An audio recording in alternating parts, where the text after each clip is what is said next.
এই রোহিঙ্গারা মায়ানমারে আবার ফিরে যাবে, এটা আশু বা বর্তমানে আমি কোনো সম্ভাবনা দেখছি না। এবং আশঙ্কা আছে এই রোহিঙ্গারা কক্সবাজার পেরিয়ে বান্দরবন থেকে শুরু করে গোটা পাহাড়ি অঞ্চলে ঢুকে পড়ার আশঙ্কা আছে।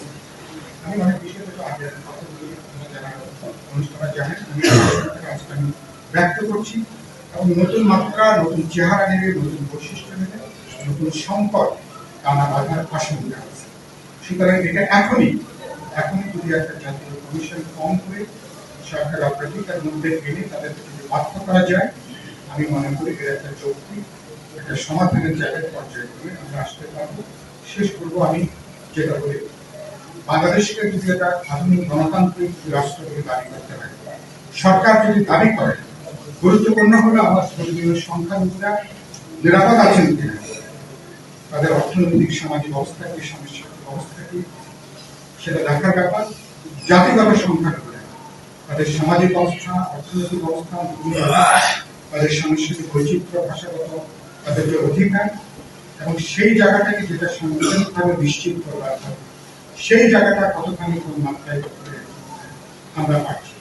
আমি মনে করি এটা আধুনিক সভ্য গণতন্ত্র রাষ্ট্র হিসেবে বিবেচনা করার গুরুত্বপূর্ণ প্যারামিটার হচ্ছে ধর্মীয় এবং জাতিগত সংখ্যালঘুরা, শ্রমজীবী গরিব মানুষ, প্রান্তিক নারীরা, তাদের ক্ষমতা, তারা কোন অবস্থায় আছেন, এগুলো হচ্ছে এই কাজের 21 শতাব্দী আধুনিক সভ্য গণতান্ত্রিক রাষ্ট্র দাবি করার সবচেয়ে গুরুত্বপূর্ণ প্যারামিটার।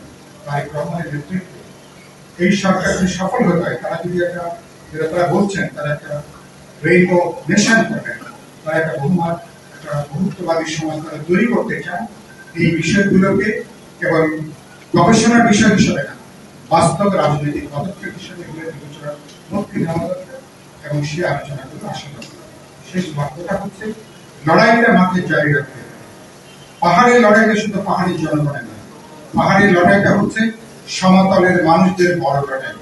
পাহাড়ের মানুষদেরকে সামরিকরণের মধ্যে রেখে, দমন পীড়ন নির্যাতনের মধ্যে রেখে, নিরাপত্তাহীন রেখে, কখনো সমতলে এখানে শান্তি, নিরাপত্তা, সুস্থিতি কখনো নিশ্চিত হতে পারে না।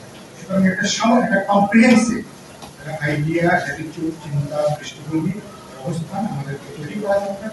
আপনারা যে উদ্যোগটা আছে, এই লড়াইটা জারি রাখা দরকার, এবং এর সঙ্গে সমাজের নানা অংশের মানুষকে যুক্ত করা দরকার। এবং আজকে এটা ভালো হতো যদি সরকারি দলের কোন এমপি, মন্ত্রী বা গুরুত্বপূর্ণ প্রতিনিধি তারা যদি এখানে থাকতে পারতেন, তাহলে এই আলোচনাগুলো তারা কিছুটা হয়তো বিবেচনা নেওয়ার সুযোগ ছিল।